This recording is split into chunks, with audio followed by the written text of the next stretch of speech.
What up, Fight World? It's your boy Ego, and I'm back with some more boxing. Now, I have a poll for you guys. If you follow my channel, you'll know one thing that I am is I'm fair. I give everyone a fair shake. I don't have grudges. I don't know these fighters personally, not all of them at least. What I come in here is give my honest opinion, my honest feedback on performances, fighters, historically speaking, factual information, things I observed, etc., etc., etc. And it's goes without saying that Andre Berto, his last couple performances, have not been the greatest. He showed tremendous heart, and that's about where the buck stops in terms of stylistically.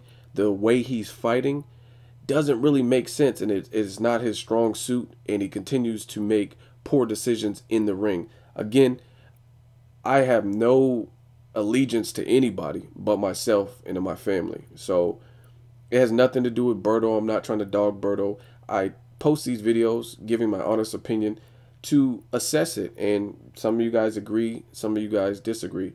Some of you guys have your favorite fighters. Berto might be one of them. But it's not going to stop or deter me from giving my honest opinion about any fighter. And some are going to love me for it, and others are going to hate me for it. Frankly, I don't really care where you end up. I'm going to be honest with myself. One thing that I have to acknowledge and question and propose to you guys is, do you think Berto's recent performances allude to the fact that he actually was knowingly taking steroids? Because if you look at the Victor Ortiz fight even versus his last two performances, there seem to be some key differences. Now, when he fought Ortiz, I don't think he was off of a huge layoff, but in his most recent fights, Jesus Soto Caras, and then obviously the ped scandal, there was a 15-month layoff, and then he fought Robert Guerrero. Either he's trying to find his identity, or he possibly was actually knowingly on steroids, and we're seeing a decline because he's no longer on steroids. Anytime you get busted with peds, it's all eyes on you. You're under a very fine-tooth comb. You're under the microscope, and people are looking for an opportunity to blast you and call you out. So it could be that Berto was on steroids based on how he's looking recently. He's making poor decisions.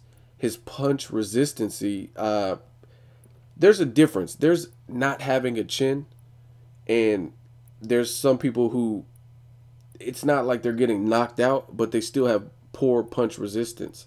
They're getting hit with shots, and it's wobbling, and it's really hurting, especially for elite level fighters.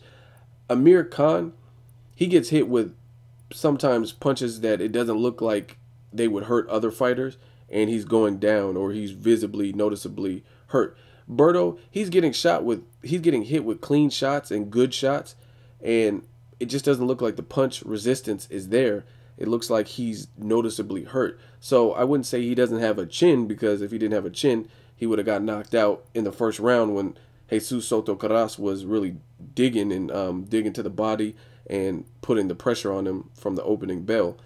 But the way he takes a punch doesn't look the same. Now, it could be because steroids, but it also could be because he's been in several wars, or he's trying to change different styles. He's switched trainers recently. So that's my question to you guys. Do you think his recent performance is evidence that he was definitely doing steroids and knowingly, and we're seeing a decline based on that? Or do you think he's just not as skilled or elite of a fighter as he was once projected to be?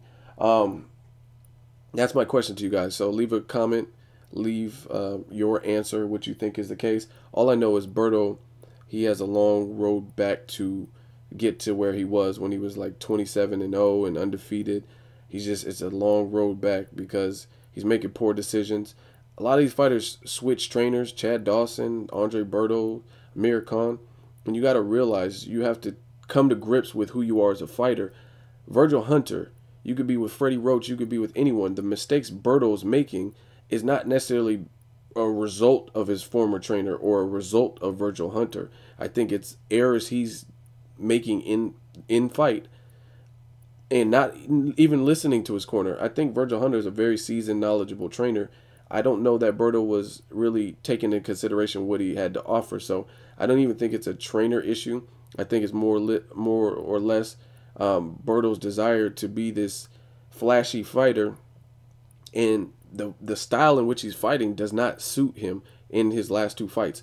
Shoulder roll, Philly shell, scrap that. The way you're fighting, you're a very stout, stocky, muscular fighter, and you're not using your best assets to your advantage. You have punching power, you have speed, you're very athletic, but recently your footwork looks horrible. You're letting people who you're equally strong, if not stronger than, you're letting them bully you. People like Robert Guerrero. You fought more fights at welterweight. Guerrero had only one fight at welterweight, and you're letting him bully you to the ropes, have his way with you, get frustrated, get you so out of your game to the point where it's taking too long for you to make the adjustments instead of firing back. So do you guys think this is the result of steroids and no longer being on steroids, so we're not seeing the Berto that we've seen in the past? Or do you think it's just a natural decline? He's failing to do something else as a fighter? Leave a comment below. Let me know what you guys think. As always, hate, comment, or subscribe. Till next videos, Ego, signing off.